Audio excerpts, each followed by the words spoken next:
সকল প্রশংসা আল্লাহর জন্য। দরুদ ও সালাম বর্ষিত হোক প্রিয় নবী মুহাম্মদ সাল্লাল্লাহু আলাইহি সাল্লাম, তার সাহাবী ও তার পরিবার বর্গের উপর। সিরাতুন নবী বা রাসূল এর জীবনী প্রতিটা মানুষ, বিশেষ করে প্রতিটা দিনদার মুসলিমদের জন্য আদর্শ, আবেগ ও ভালোবাসার জায়গা। কোনো মানুষ আদর্শবিহীন অবস্থায় বাঁচতে পারে না।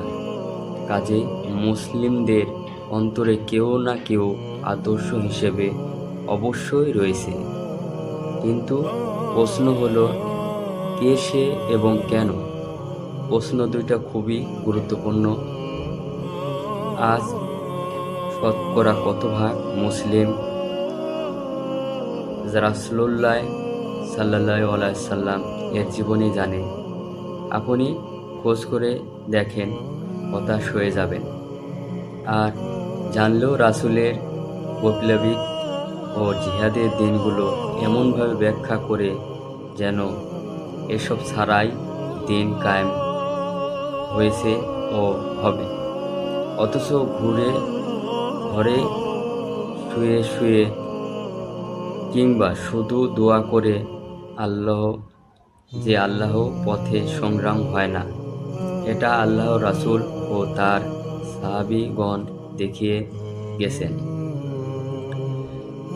সিরাত পড়লে বোঝা যায় সাহাবীগণ রাসূলুল্লাহ সাল্লাল্লাহু আলাইহি সাল্লামকে কতটা ভালোবাসতেন। তারা দিন ও রাসূলের জন্য এতটাই পাগলপারা ছিলেন যে এর জন্য পুরোটা জীবন বিলিয়ে দিয়েছেন। তাদের পরিবারের সম্পদ, জীবন কিছুই বাকি রাখেননি। অথচ আমরা আজ তাদের ভুল নিয়ে সমালোচনা করছি। তাদের প্রতি আল্লাহ তার রাসূল সাল্লাল্লাহু আলাইহি সাল্লাম রাজি খুশি হয়ে গিয়েছিলেন। আজ আমরা ক্যারিয়ারের নামে যা যা করছি, সাহাবীদের কাছে তা ক্যারিয়ার ছিল না। সাহাবীগণ দেখিয়ে গেছেন, দিনের নামে পকেট ভারী নয়, এবং বরং দিনের জন্য কোরবানি করাটাই হলো মুমিনদের ক্যারিয়ার। আসলে সিরাতে হলো একটা দর্পণ। মানুষ যদি পুরো আয়না বা না দেখে, তাহলে সে আংশিক যতটুকু দেখতে পারে সে টুকুই পূর্ণরূপ ভেবে নেবে। সিরাতের পুরোটা যদি কারোর সামনে না থাকে, তাহলে সে দিনের উদ্দেশ্য বুঝতে পারবে না, বরং নিজের স্বার্থমতো দিনকে ব্যবহার করবে। তাই তো সাহাবীরা তাদের সন্তানকে কোরআনের মতো গুরুত্ব দিয়ে সিরাত শেখাতেন। জাকারিয়া মাসুদ ভাই আমাদের সকলের প্রিয় একজন মানুষ। তাই ভাই অনেক কষ্ট করে অনেক কিতাব পড়ে সিরাত গ্রন্থ রচনা করেছেন। কতটা খেটেছেন তিনি তা কিতাবটাই পড়লে বোঝা যায়। প্রতিটি কিতাবের একটা বৈশিষ্ট্য থাকে। এই কিতাবের একটা বৈশিষ্ট্য আছে, বিশেষ করে এক একটা ঘটনা পর বাঙালির মাথায় চেপে বসা ক্যারিয়ার নামক বিষয়কে পরিশুদ্ধ চিন্তায় এনে আসল ক্যারিয়ার কি তা দেখানোর চেষ্টা করা হয়েছে। বইটি আপনার অন্তরকে নাড়া দেবে বলে আমার বিশ্বাস। এত বড় একটা গ্রন্থ লেখা হবে অথচ তাতে ভুল থাকবে না, এটা অস্বাভাবিক। তবে মানুষ হিসেবে শুদ্ধতার জন্য যেটুকু চেষ্টা করা সম্ভব ছিল ততটুকু চেষ্টা আমরা করছি। এরপরও আপনাদের কাছে কোনো ভুল দৃষ্টিগোচর হলে আমাদের জানাবেন। জানানো মাত্রই যাচাই বাছাই করে তা শুধরে নেওয়া হবে। লোকেরা যেন তার কাজে বাধা না দেয়। সম্পাদক প্রকাশ্য কাবাঘর যারাই বইটির সাথে ফেরত যাবেন, আল্লাহ তাদের মক্কাবাসীদের জানমালের কোনো ক্ষতি হবে না। সব শোনার পর আব্দুল মুতালিব বললেন, আল্লাহর কসম, আমরা তার সাথে যুদ্ধ করতে চাই না, সেই ক্ষমতাও আমাদের নেই। এটা আল্লাহর পবিত্র ঘর, তার প্রিয় বন্ধু ইব্রাহিমের ঘরের মালিক আল্লাহ যদি আব্রাহাকে বাধা দেন, তাহলে কিন্তু আমাদের কিছুই করার থাকবে না।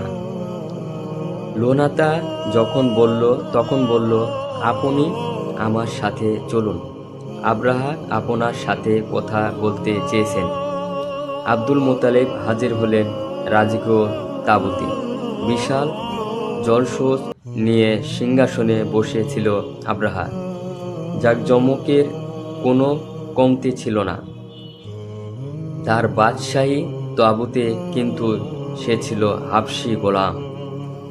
তার চেহারা আরবদের মতো ততটাই সুদর্শন ছিল না। অপরদিকে আরবের সবচেয়ে সুদর্শন, সম্মানিত ও গণ্যমান্য ব্যক্তিটি তার সামনে হাজির। সে কারণে সিংহাসন ছেড়ে নেমে এলো আব্রাহা। এরপর আব্দুল মুতালিবকে নিয়ে বসল রাজকীয় বিছানায়। কথাবার্তা এক পর্যায়ে আব্দুল মুতালিব বললেন, আপনার সেনারা আমার 200 উট জব্দ করেছে, সেগুলো ফেরত দিন। আব্রাহা যেন আকাশ থেকে পড়ল। মক্কা সেই সর্দার বলছে কি? আমি এসেছি তাদের পিতৃপুরুষের গৌরব কাবা ধ্বংস করতে, আর সে আমার সাথে উট নিয়ে দেনদর বার করছে। নাচ ছিটকানো ভঙ্গিমায় আব্রাহা বলল, তোমাকে দেখে আমি খুব মুগ্ধ হয়েছিলাম আব্দুল মুতালিব, কিন্তু এখন এই মুগ্ধতা কাজ করছে না। আমি এসেছি তোমাদের কাবাঘর ধ্বংস করতে, আর তুমি আমার সাথে উটের গল্প করছো।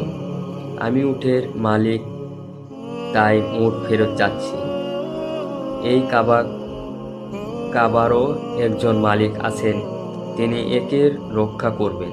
আব্দুল মুতালিব সাব জবাব। আব্রাহা তখন ঠাট্টায় ছলে বলল, আমার হাত থেকে এই ঘরকে কেউ রক্ষা করতে পারবে না। সেটা তোমার আর কাবা ঘরের মালিকের ব্যাপার, আমার কিছু বলার নেই। আগের মতোই অকপটে জবাব দিলেন আব্দুল মুতালিব। উটগুলো ফিরিয়ে দেওয়া হলো। মক্কায় চলে এলেন আব্দুল মুতালিব। লোকদের পরিস্থিতির নাজুকতা সম্পর্কে অবগত করলেন। এরপর কুরাইশদের সাথে পরামর্শ করে আত্মগোপন করার নির্দেশ দিলেন। নগরবাসীকে লোকেরা হন্তদন্ত হয়ে ছুটে গেল পাহাড়ের দিকে। কয়েকজন সর্দারকে সাথে নিয়ে কাবা চত্বরে থেকে গেলেন আব্দুল মুতালিব। চৌকাঠ ধরে বলতে লাগলেন, হে আল্লাহ, একজন সাধারণ দাসও তো তার দলবলকে রক্ষা করে থাকে, আর তুমি তো প্রবল ক্ষমতাবান। আব্রাহার শক্তি যেন তোমার পরামর্শীলতার উপর জয়ী না হয়। আমাদের কিবলাকে তুমি যদি শত্রুদের করুণার উপর ছেড়ে দিতে চাও, তবে সেটা তোমার ইচ্ছে। অনেকটা অভিমানী নিয়ে কথাগুলো বললে যাচ্ছিলেন আব্দুল মুতালিব, কিন্তু তার কথার মধ্যে ছিল দুর্দান্ত ও প্রজ্ঞার ছাপ। শিরকি বিশ্বাস বুকে নিয়ে আব্দুল মুতালিব যতটাই ইয়াকিন দেখিয়েছিল, আর সেটা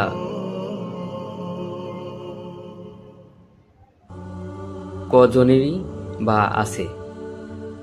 আজকের মুমিনরাও কি এভাবে ইয়াকিন নিয়ে বাচ্চামো করে আল্লাহর কাছে সাহায্য চায়? সে তো প্রযুক্তি ছাড়াও বিষয়ের কথা কল্পনায় করতে পারে না। সহচরদের নিয়ে পার্শ্ববর্তী গুহায় আশ্রয় নিলেন আব্দুল মোতালিব। যুদ্ধের গতিবিধি পর্যবেক্ষণ করতে লাগলেন। সেখান থেকে পরদিন সকালে অভিযান শুরু করলো আব্রাহা, কিন্তু বাঘ ভাত সাধল তার হাতি মাহমুদ। সে বসে পড়ল ওর সেখানে পথ অনুসরণ করল। বাদবাকি হাতিরা লোহার মুন্ডুর দিয়ে আঘাত করে তাদের ওঠানো গেল না। একটা হাতি আসতে চাচ্ছিল না হারামের দিকে। যেই তাদের মুখ ইয়ামিনের দিকে ঘুরিয়ে দেওয়া হচ্ছিল, এমনই উঠে দাঁড়াচ্ছিল,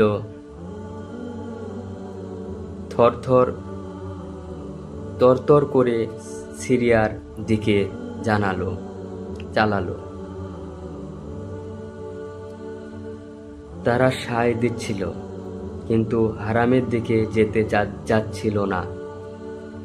কোনো মতে মাহাত্মরা পড়ল বিপদে। এমন বিব্রতকর পরিস্থিতির মুখোমুখি তারা আগে কখনো পড়েনি। কি যে হলো কিছু ঠাওর করতে পারছিল না। অনেক চেষ্টা করেও হস্তি বাহিনীকে মক্কার দিকে নেওয়া গেল না।